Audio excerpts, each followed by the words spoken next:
alunos! Espero que esteja tudo bem com vocês. Estamos aqui para mais uma aula de Educação Física comigo, professora Vanessa, e com a nossa intérprete, Elaine. Oi, Elaine, tudo bem? E hoje nós vamos continuar a nossa aula passada, que a gente estava falando sobre tênis de mesa, mas antes, importante acessar o Classroom, clicar nas atividades, responder, enviar e a sua presença vai estar garantida. Ou então, ir na sua escola, conforme o cronograma dela, e buscar as atividades impressas e ainda levar o caderno com as atividades que vocês realizam durante as nossas aulas. Aula de hoje, número 28, tênis de mesa, principais regras, técnicas e curiosidades.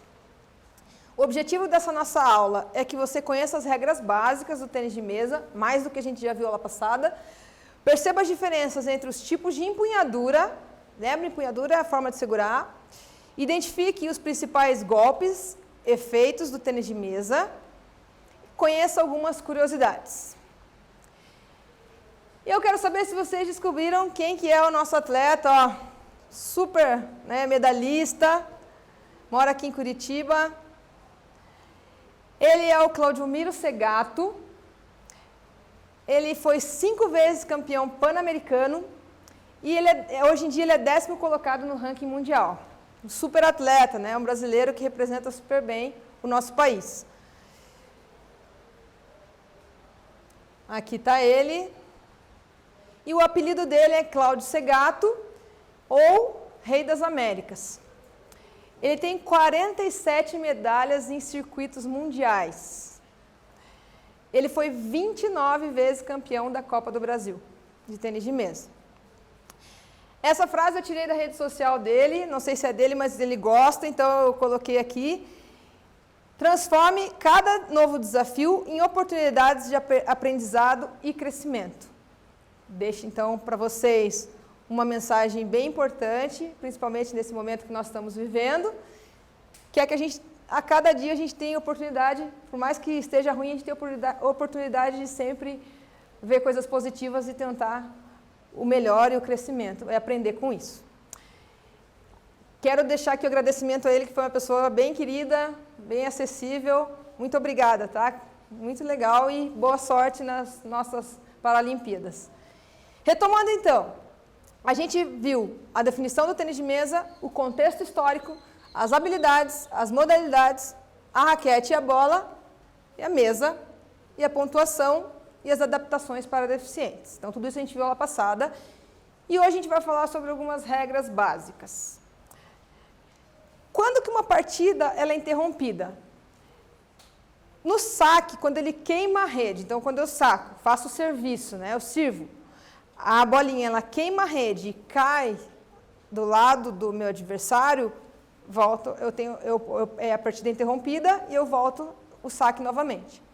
Quando o adversário não esteja preparado para uma recepção, então o adversário ainda não está pronto, tem essa gentileza, então o árbitro ele vai parar a jogada e vai retornar ela por saque, no caso, né? Erro na ordem do saque, então erraram ali a ordem do saque, geralmente em duplas, ou quando o espaço está com muito barulho, o árbitro ele vai pedir silêncio da plateia para que possa continuar o jogo. Nos campeonatos oficiais, os atletas eles têm seguro de vidas e de acidentes pessoais, isso é uma informação só para vocês saberem. Jogo de duplas, quando a gente está jogando em duplas, é um golpe de cada jogador, então eu e meu amigo, eu faço o golpe e depois o próximo que retornar é ele quem vai fazer. As raquetes elas são vistoriadas pelo árbitro, então as raquetes elas passam por um sistema de vistoria, tem uma máquina hoje em dia que eles colocam a raquete nessa máquina e ela detecta se foi usada uma cola.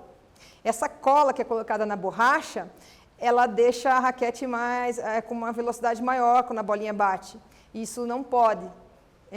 Aí alguns atletas inclusive usam um óleo que essa máquina também não detecta, então o árbitro geralmente ele pega na mão para ver se está tudo ok, né? Um exame antidoping da raquete. E tem um sorteio para definir quem vai começar servindo.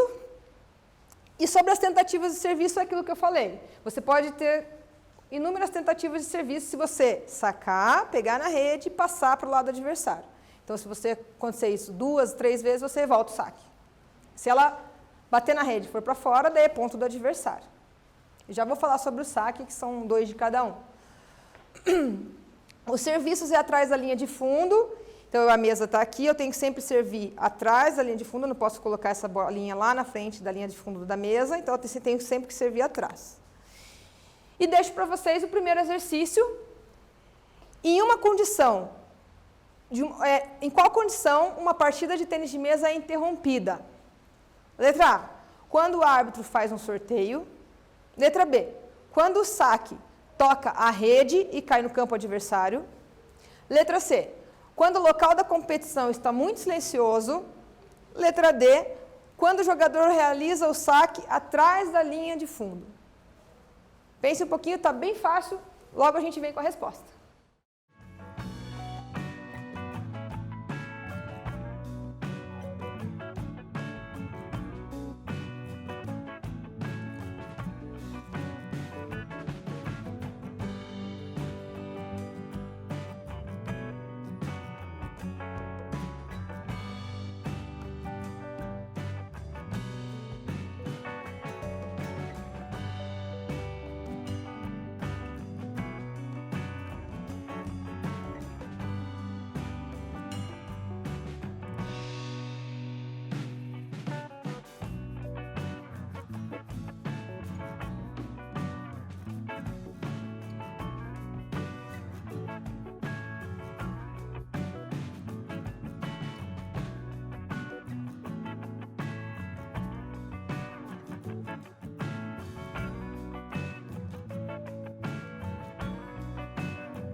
Vamos ver a resposta.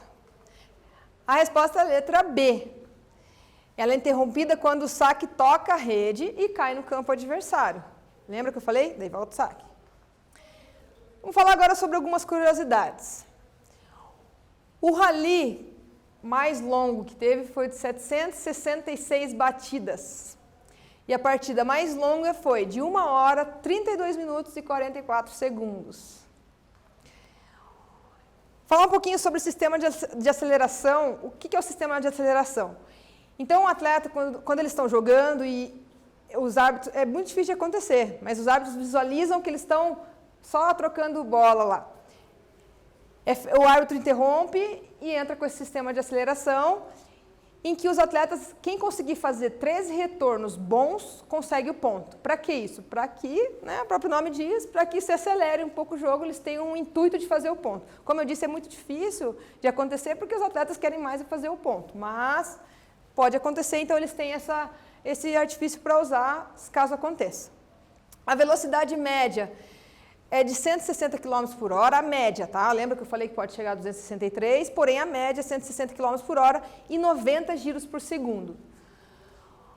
Coloquei aqui mais como informação os remos com tampa de caixa de charuto e bolas de rolha de champanhe eram utilizados antigamente e livros para raquete e rede e bolas de golfe também já foram utilizados. Trouxe para vocês sobre o Dirtfish, que ele é um know-how, o know-how tecnológico dele, ele é um software, né, que utiliza mais alta tecnologia para treinamento de atletas. Então, vários esportes já utilizam esse Dirtfish. E são utilizados esses itens, como slow motion, então câmera lenta para ver se o movimento do atleta está correto na hora de fazer, a imagem lado a lado, então ele consegue colocar uma imagem uma do lado da outra e fazer essa verificação, e vários outros, Scout, High Speed Move, então são mecanismos utilizados tecnológicos para que os atletas eles se aprimorem cada vez mais. O tênis de mesa é o esporte de raquete que mais produz efeito. E sobre vestimenta e bolas, então a bola ela tem que ser, lembra que eu já falei, branca ou laranja, e a vestimenta do atleta não pode ser nessas cores, porque pode atrapalhar a visão do adversário e da filmagem e de toda a plateia que estiver assistindo. Aqui eu trouxe para vocês sobre o Timobol, que enfrentou o robô chinês Kuka. Hoje em dia tem vários, se vocês procurarem, vocês vão ver que tem vários robôs que jogam tênis de mesa. Esse eu trouxe um para vocês verem, ele jogando. Esse atleta é um alemão, tá? no topo do ranking. Não é o primeiro, porém está ali entre os primeiros. E aqui ele jogando contra o robô. E foi uma partida bem acirrada e ele conseguiu vencer o robô porque ele descobriu isso aqui, ó. Que quando ele fazia esse golpe aqui, a bolinha ia para cima e o robô não alcançava, né? Ele não conseguia ir lá buscar, então ele usou a esperteza humana para ganhar do robô. Bem legal. E um exercício. Acerca das curiosidades do tênis de mesa, qual dessas alternativas é verdadeira? É o esporte de raquete que mais produz efeito. A partida mais longa foi de 11 horas e durou 3 dias. Sistema de aceleração é quando um atleta faz um ataque utilizando muita força. Ou letra D, as tampas de caixa de charuto são utilizadas até hoje para jogos oficiais. Só prestar atenção, está bem fácil. Logo nós voltamos com a resposta correta.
Voltamos e vamos juntos ver a resposta correta. É a letra A, é o esporte de raquete que mais produz efeito. Nós vamos falar um pouquinho agora sobre a empunhadura. Eu trouxe 3 para vocês. A primeira é a clássica, que se parece com um aperto de mãos. O indicador repousa sobre uma das borrachas. Então, ele repousa sobre uma das borrachas. Potentes golpes de backhand e dificuldade na troca. Quando eu uso esse tipo de empunhadura, eu tenho dificuldade na troca, mas você consegue trocar, tá? Então, aqui está o desenho, para vocês, as fotos para vocês verem como que fica essa empunhadura. Aqui é uma pessoa canhoteira, né, que tirou as fotos. A caneta, que o jogador parece manusear uma caneta de escrever. Jogadores caneteiros utilizam apenas um lado da raquete, com borracha para golpear. Então, eles usam mais um lado para fazer o golpe. Caneta é como se ele tivesse o movimento, como se tivesse, a empunhadura como se estivesse escrevendo. Está aqui bem claro.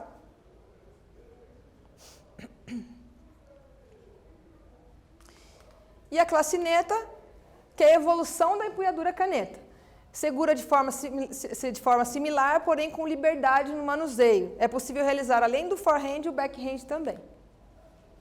Vocês podem ver que é um pouquinho mais solta. E agora eu lanço para vocês um desafio. Eu quero que vocês peçam permissão do responsável de vocês e busquem para mim uma frigideira. Tá? Uma frigideira, qualquer frigideira aí da casa. É engraçado, tem um fato engraçado na minha casa, que a frigideira lá da minha mãe tem uma que é só para ovo. Eu nunca ousei usar aquela frigideira para outra coisa. E aí eu quero que vocês peçam permissão, fala para a mãe que é para fins educativos, tá? E então, busquem lá, vou dar um tempinho para vocês buscarem para a gente treinar os tipos de empunhadura. Já voltamos.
Bom, já pegaram a frigideira, estão com a frigideira na mão.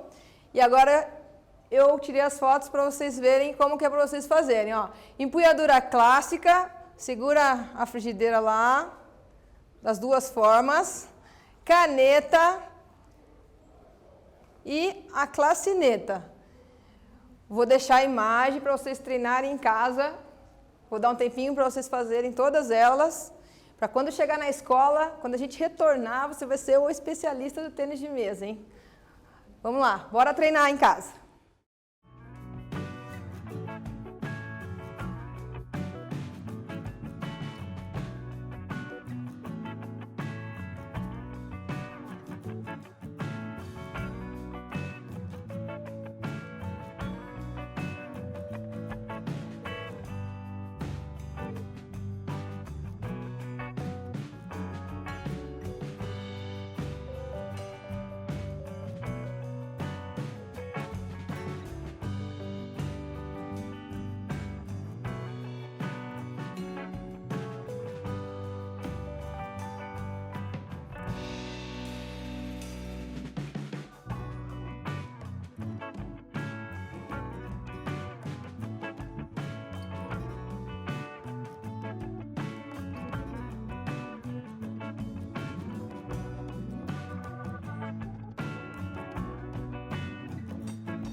Agora que vocês já treinaram, já estão craques já nas empunhaduras, vamos continuar nossa aula. O serviço, que é o saque. A bola deve ser lançada no mínimo 16 centímetros para cima e na descida batida. Então a gente tem que bater sempre quando ela está descendo. Tocar no campo do sacador, no meu campo, passar a rede e tocar no campo do recebedor. O jogador não pode esconder a bola. Deve ser realizado atrás da linha de fundo ou da linha imaginária. Por que linha imaginária? Porque a mesa termina aqui, então eu tenho que sacar atrás dessa linha, como se essa linha continuasse. Então eu tenho que sacar para trás. E eu não posso esconder. Antigamente os jogadores escondiam, né, para dificultar. Hoje em dia não pode mais. Cada jogador saca 2 vezes, alternando durante todo o jogo. Então ele saca 2 vezes, independente se acertar as duas, errar as duas, acertar uma, errar outra. Ele saca sempre 2 vezes, depois o adversário, vai sacar as outras 2. O saque em duplas precisa ser cruzado, como eu expliquei a aula passada. Lembra a linha central? Então o saque tem que ser cruzado. Quem saca da direita tem que sacar na direita lá do adversário e da esquerda da mesma forma. O jogador atua de um lado e no outro deve trocar. Então, num set, eles trocam de lado. e servir até errar efetivamente. Comentamos também na aula passada que ele vai servir até que a bolinha saia para fora, ou que continue a jogada. Se bater na rede e cair dentro, continua. Eu trouxe para vocês um trick shots, que são truques que dá para se fazer, para vocês verem como são os efeitos do tênis de mesa. Aqui tem alguns deles para vocês verem.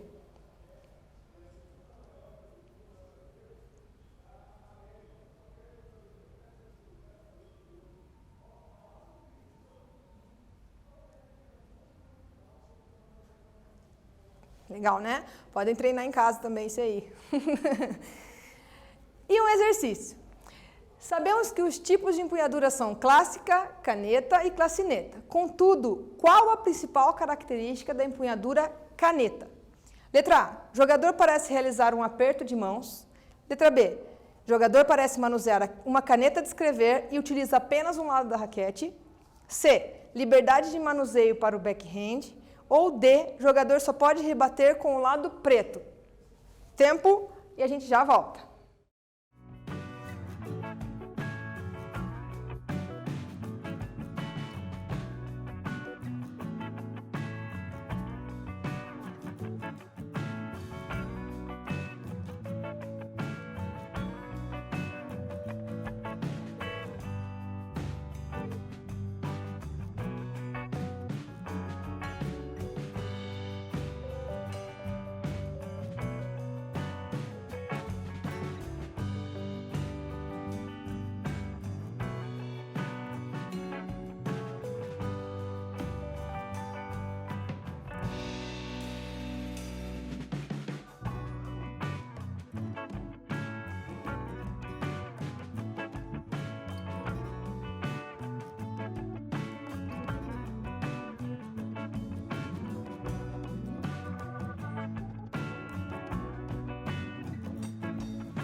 Voltamos e vamos com a resposta correta.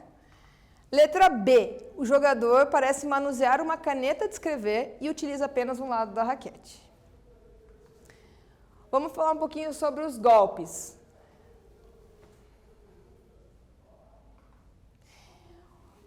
Golpe de backhand, as costas da mão da raquete de frente para o oponente. Então, eu vou segurar as costas da minha mão de frente para o oponente, está bem claro aqui na imagem. As costas da mão viradas para o meu oponente lá na frente. Forehand, a palma da mão da raquete para frente do oponente. Ó, agora ela está para frente, estava para trás, agora para frente. Vocês notaram que nos 3 esportes que nós falamos, basicamente todos eles têm isso, né? O backhand, forehand. Então, a ideia é a mesma. O flick, ele requer o uso do pulso, é um ataque próximo à rede. Pode ver que ele usa bem o pulso para fazer o golpe.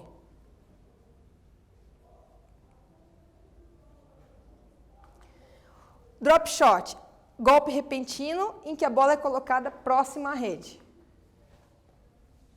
Ó, fez um drop shot ali.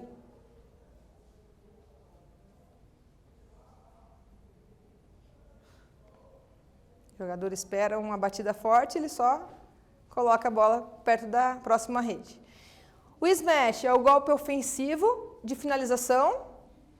Vocês vão ver que ele faz um smash ali e o outro ainda consegue defender.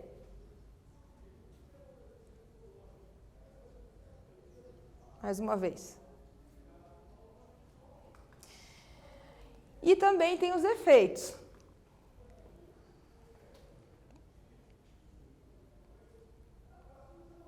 Pra vocês verem o efeito que ele fez nessa jogada. O top spin, que é rebater a bola de baixo para cima, raspar na parte superior da raquete, gerando rotação para frente. Ó, de baixo para cima, eu faço a bolinha sair girando para frente. Mais um aqui, ó.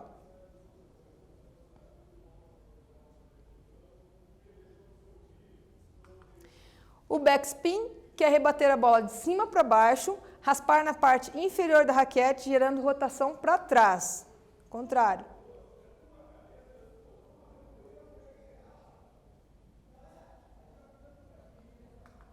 Side spin, que é rebater a bola raspando na parte lateral da raquete, gerando rotação para a direita ou para a esquerda.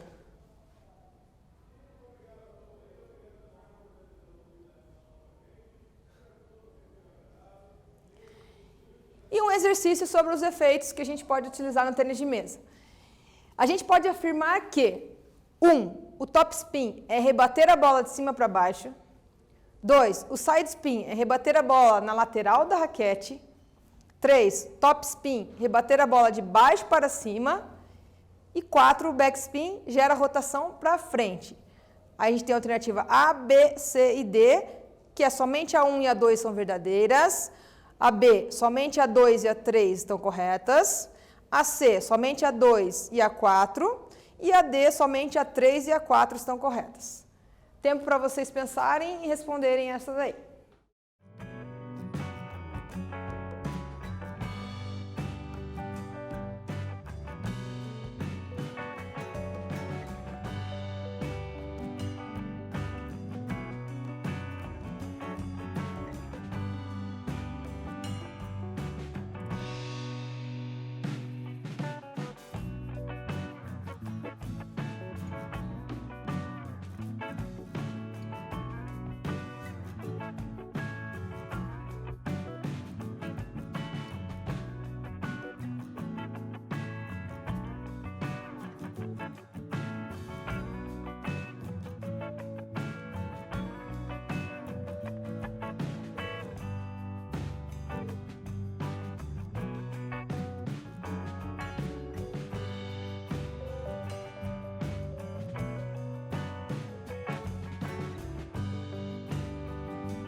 voltamos e vamos ver qual que é a resposta correta.